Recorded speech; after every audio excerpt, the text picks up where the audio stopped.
Hey guys, this is 2 Week to Write, where every 2 weeks, two semi-literate idiots get together to write one script each. This week, Montreal comic Lawrence Corber joins us to read some scripts and teach us a thing or two. Let's get into it.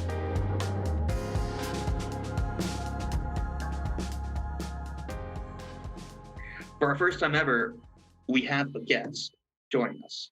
Hello. The Hey. Lawrence Corber, our guest. Yeah, usually on a podcast, when you have a guest, you introduce them with their name. It's Yeah. like, You Lawrence can introduce. Corber, esteemed Montreal comic and our friend, if I can use Yes. that term. And to be fair, I just said I was illiterate. I'll allow it. I'll allow it. Yeah.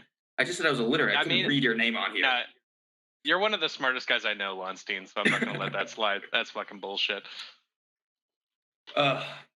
Lawrence, thank you so much for joining us. Do you have any experience writing? I always wanted to write a sketch or a script, but I am paralyzingly lazy, so I've never done it. Oh, yeah. But I love working on scripts, and every time a buddy of mine has a script and they ask me to read it, it's always one of the most fun I have, and it's also very rewarding. So I'm excited to dig into both of your terrible pieces of work. Yeah, Yes. amazing. Thank you. And we gave ourselves a prompt, which I believe was our shared memories have become incoherent. A little bit about the script. It was incoherent memories, and I thought, you know who talks about memories the most? People from college who are meeting up again. And I thought, you know what? I want to, because I do this with my college friends. We do Zoom calls. I'm like, I'm just gonna write a Zoom call script. Fuck it. So this all happens throughout a Zoom call. All right. Cool. Let's begin. Take it away, All right. Lawrence. Act 1, Remember, by David Lonstein. Interior Zoom meeting, night. Ryan, early 20s, bushy beard, starts a Zoom meeting. His face covers the screen. After waiting a few moments, we see his mouse move and changes windows for a Google Chrome webpage. Ryan goes to reddit.com and begins scrolling down. He passes some Reddit posts and then sees a 30-second not safe for work video titled, "You better not click this." Ryan returns to the Zoom window, sees no one's there, and then switches back and clicks on the video. Flash to interior dark room, continuous. The video starts with a poor, grainy quality before a distressed woman comes onto the screen. The woman speaks into a camera with a dark room behind her.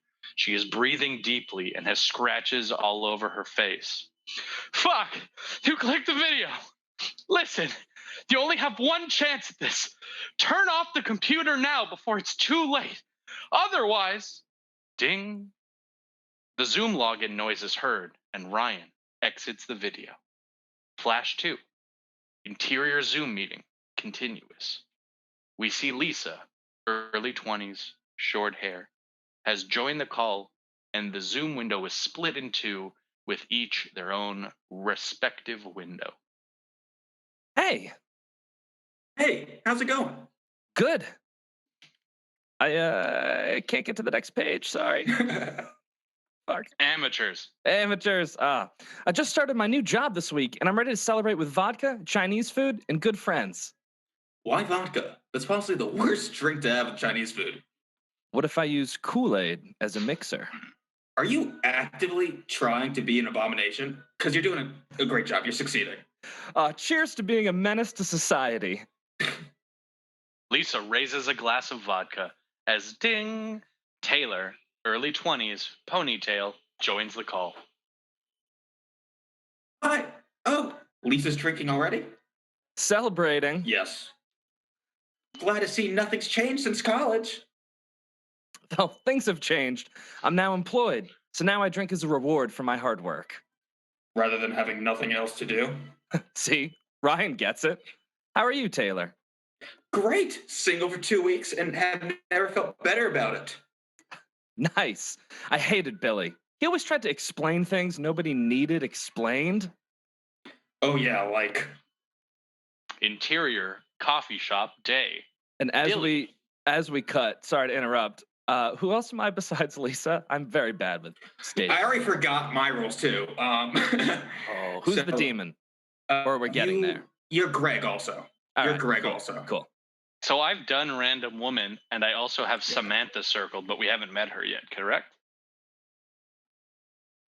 Yeah, correct. Guys, I'm killing it. I'm so proud of myself. Holy shit. Honestly, you're MVPing Man. the episode here. We are, David and I by ourselves, complete train wreck. You know what? I'm just happy to be here. Oh, Interior after- coffee shop day. Thank you. Billy, 20s, turtleneck, Adios. wide brim glasses. Sitting at the coffee table, Ryan, Lisa, and Taylor also sit at the table. Billy talks, but Ryan's voice comes out. Ryan's voice comes Oh no, out. I think we have a frozen David. Oh no, I'm gonna do Ryan then. Yeah. Nasally voice. Take it away. Take it away. You see, the lights turned on because the circuit's closed. Ryan nods awkwardly while Taylor smiles sympathetically. A waiter drops off some coffee for Ryan and Taylor, but espresso for Billy and Lisa. Lisa goes to drink it while Ryan talks again. Voiceover.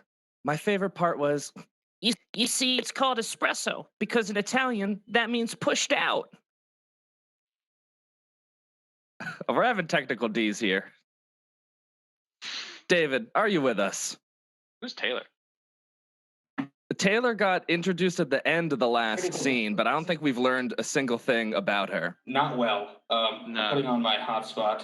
Oh, it's a hotspot. Okay. It's a hotspot issue. There we go. It's a hotspot issue. This hotspot's cooling off fast. They don't have internet out there in the Midwest? Not good internet. Okay, where are we? Hernan, where are you? Am I clear now? I'm need to in switch to hotspot, Madrid right now. You're in Madrid? Yeah.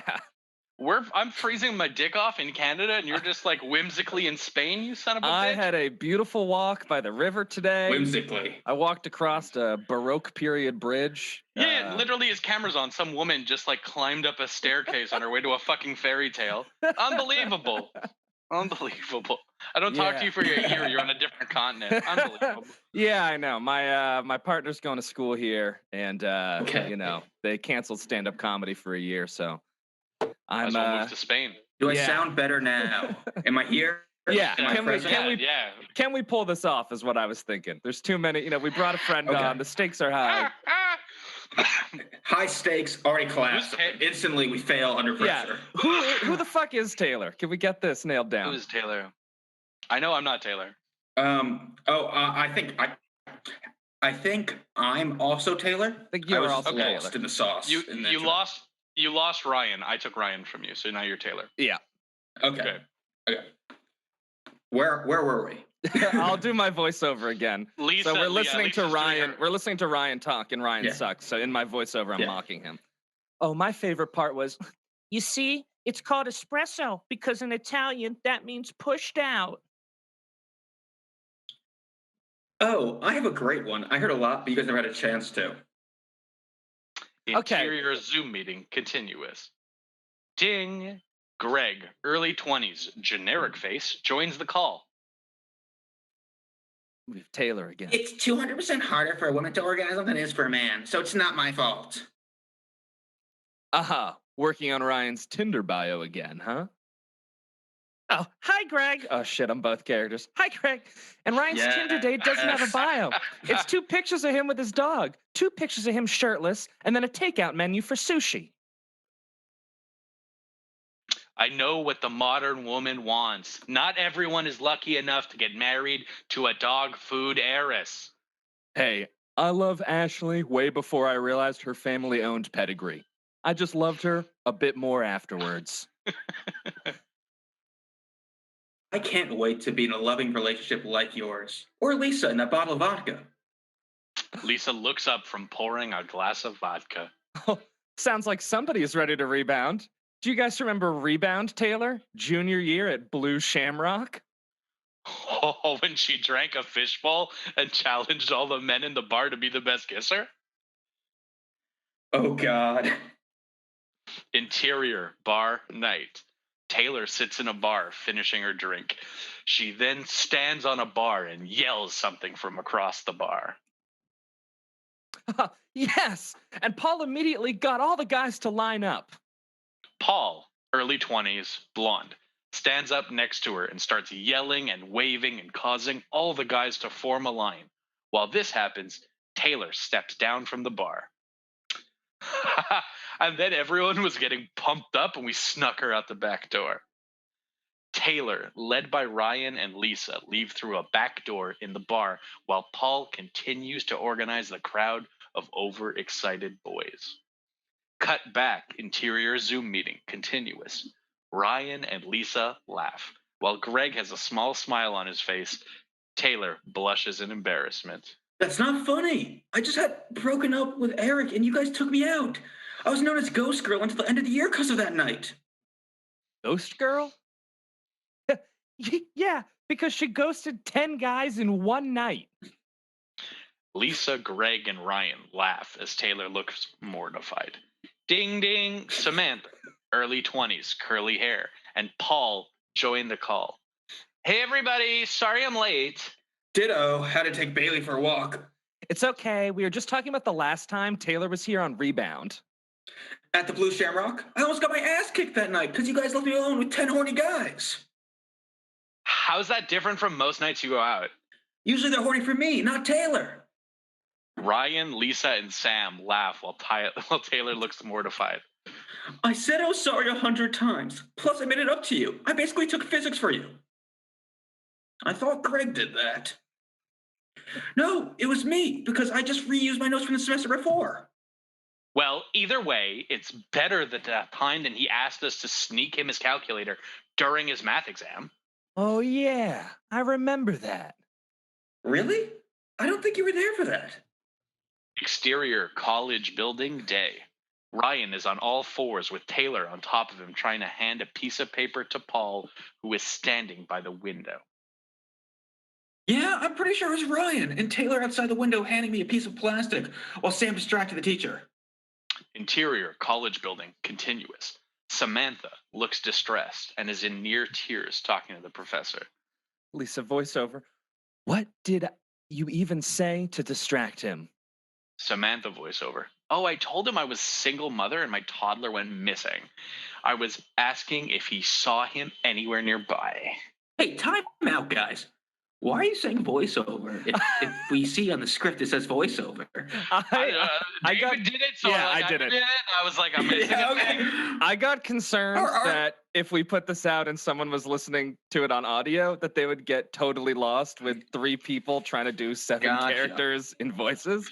So I thought it helped to know like what was a voiceover. But again, I think we've established that we don't know what we're doing here. So I appreciated Lawrence picking it up, though. Thought that was a pro move. Yeah, you know what? I'll follow the group. Peer pressure works. I'm in. Let's do it. Greg voiceover.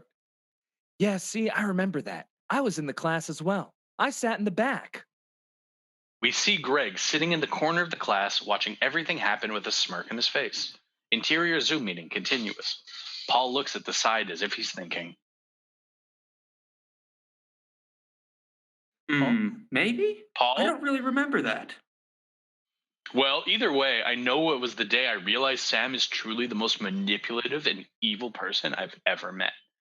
Samantha flips her hair back and smiles, which is what it takes to be a great actress. Before we get to that, I have one question. What's that? Who the hell is Greg? End scene.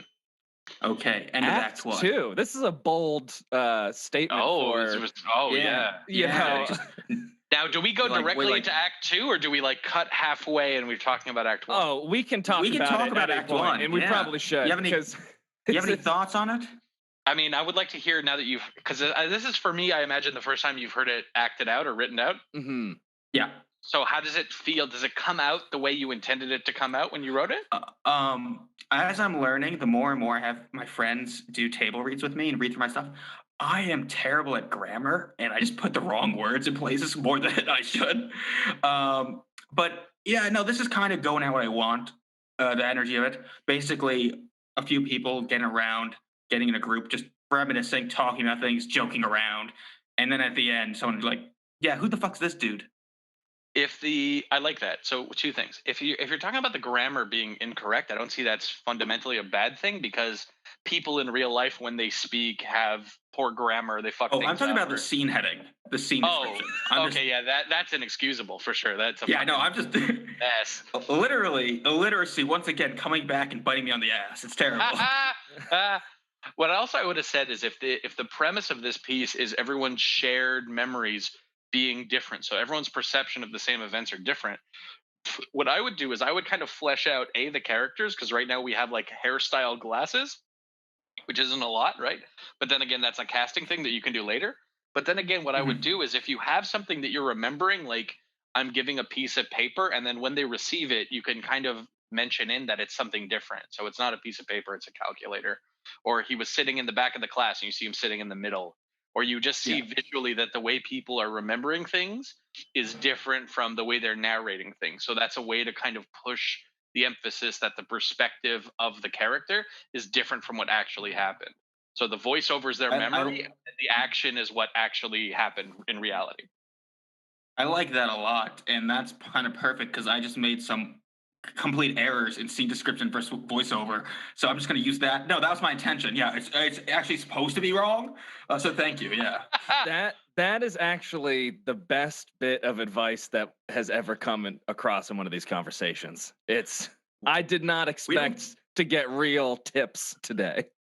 Oh, We don't give advice on this podcast. We I just make mean- fun of ourselves if because we're terrible people. If you just want me to shit talk, I can do that too. But No. The shit Do talking, both, please. totally fine. But the advice Okay. blew me away. I was like, oh, that was actually Yeah. helpful. Oh, I talked to David about this briefly because we played Dungeons and Dragons together.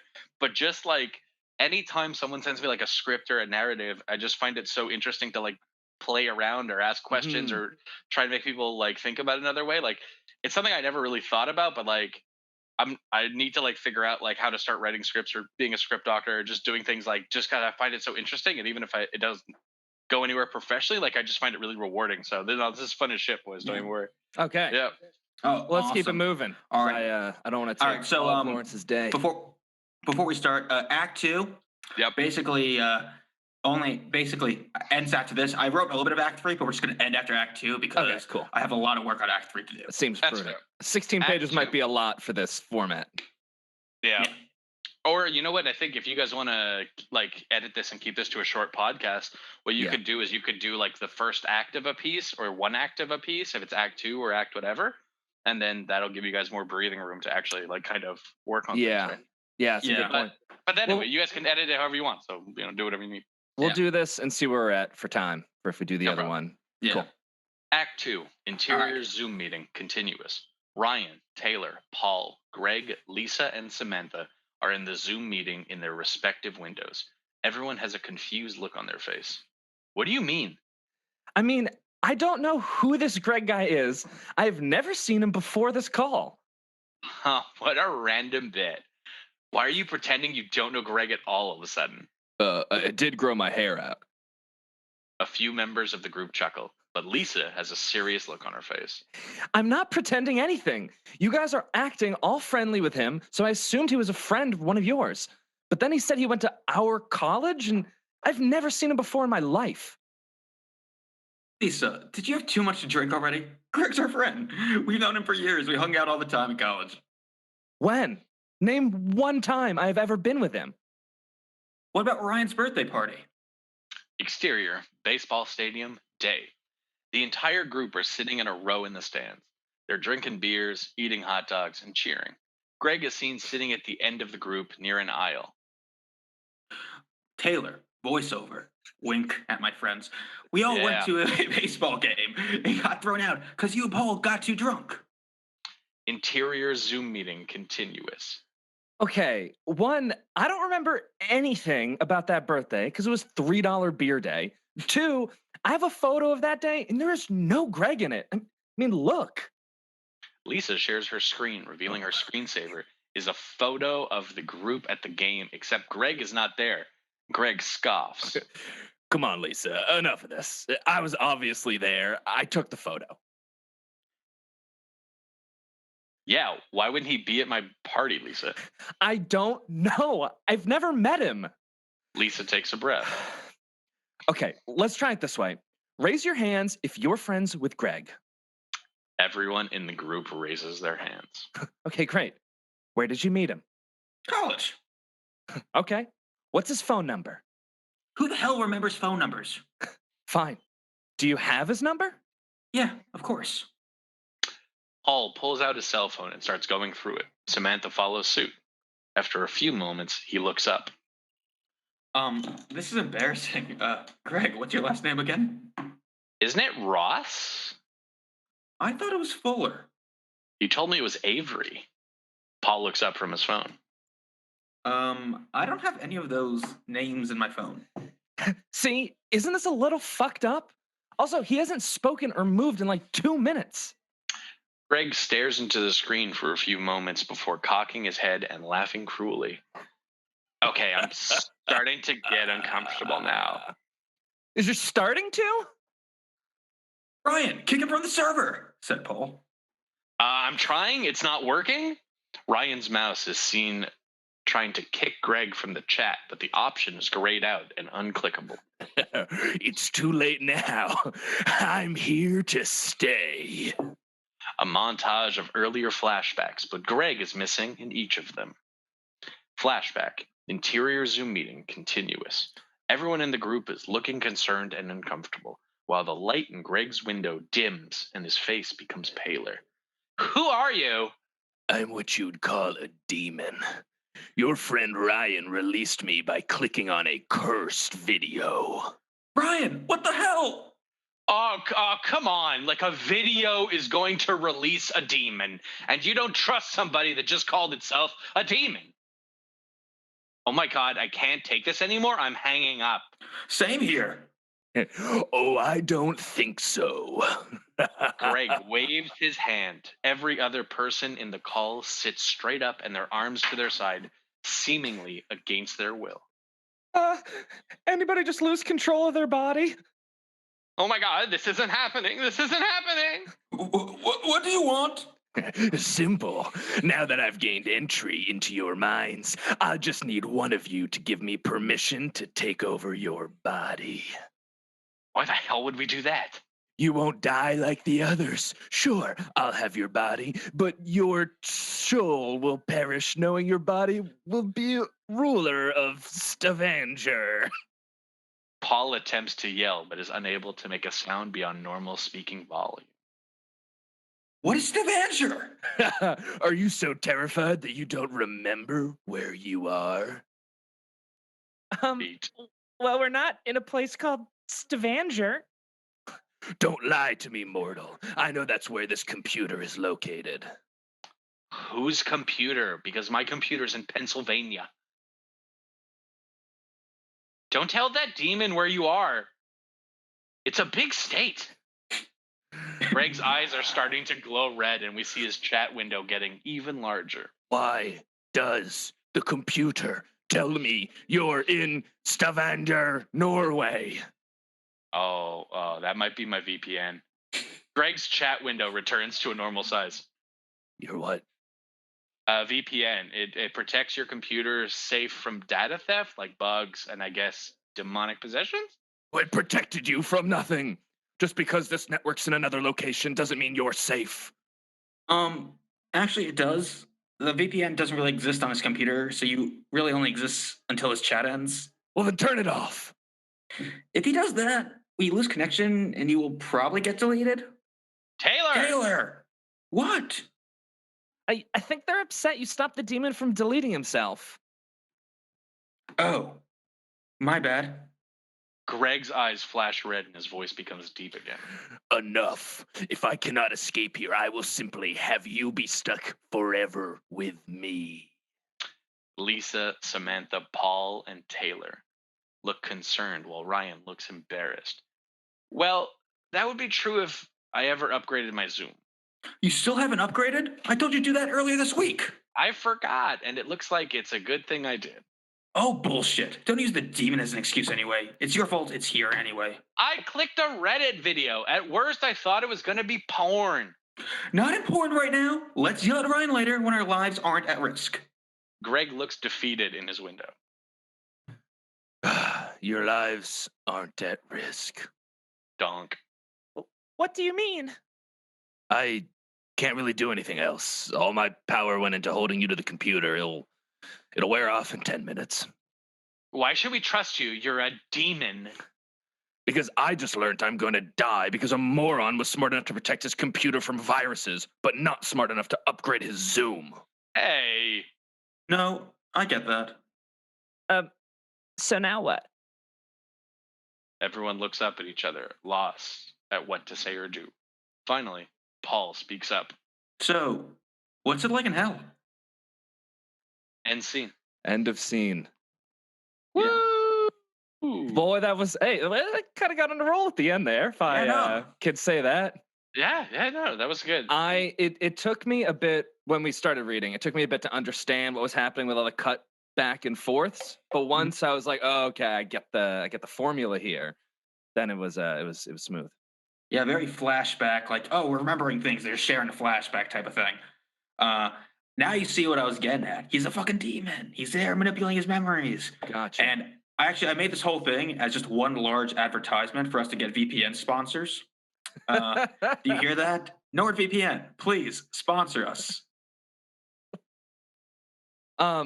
Yeah, I mean, out of all of the garbage that we've read, you and I, that might have been surprisingly the most coherent thing that I've read. Hey, like reading, coherent. The script, it's decent. It's okay. I still think I've done better, but it's okay. I liked it. I liked that the VPN, like not updating the Zoom. I think you have to clarify, like the Zoom is going to time out. Yeah. Like the conversation. Yeah, I so didn't the totally... demon kind of. Right. So I think when the demon becomes despondent, like the demon shouldn't understand how the computer works. He should just be like trying to use the technology to like possess people. Yeah. And then when the demon's like, I can do this all day, you're like, actually, I didn't. Well, it's like, and then someone should be like, well, that's because Ryan upgraded his Zoom. He's like, actually, I didn't. He's like, what?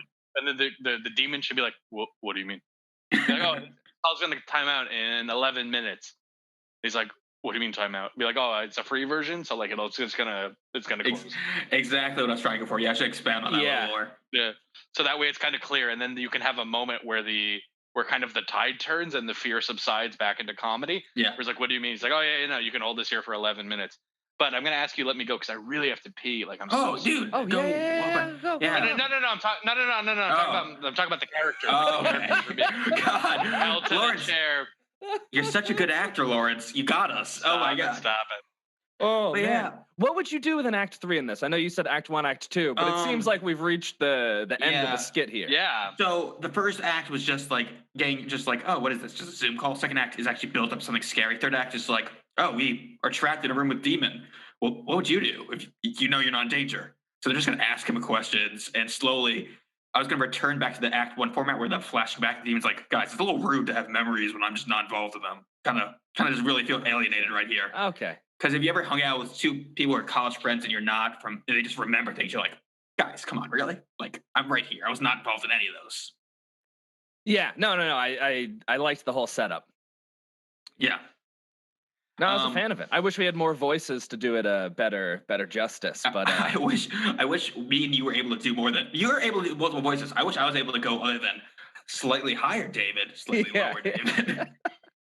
David Hernan had a very serious demon voice, which I started really enjoying myself reading for the demon. I'll be honest.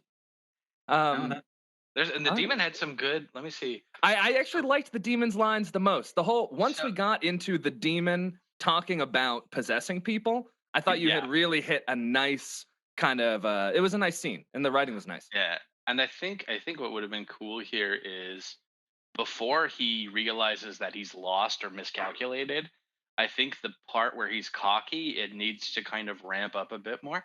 Yeah. So I think the part when he's like, I have you have to start putting in something more, not more demonic, but like a little bit more. So he's like, why does the computer tell me you're in Stavanger, Norway, right? Or like here, like don't lie to me, mortal. Like this is a good opportunity where he's threatening them, so he feels the power's on his side. Yeah. So for here, he can be like, I know this is where the computer is located. For I have traveled the depths of and I have licked the flames, and you are now at the mercy of Greg. Like, and, you know, you could just like go into, so you can still kind of maintain a laugh in the fact that like he's being right. So maybe he's like not a good demon. Yeah. Or maybe the joke is he's like an incompetent demon. So people are like, what do you mean the mercy of Greg? Yeah. So you have like a fancy demon nig. He's like, Gregorius, the Latin. Exactly what the joke Greg. Was at the end of Act. It was going to be in Act 3. That's 100% I was building up towards that joke. Okay, good.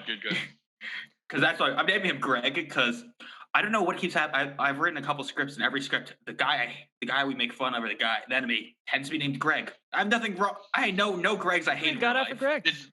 Was there like a Greg in elementary school that pushed you around and took your lunch? Or? No, the few Gregs I know, I'm fans of.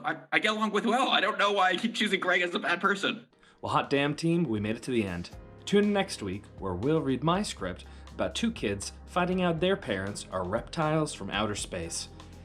There's a few moments in there that Lawrence Corber calls the funniest he's laughed in a year. Hope to see you then.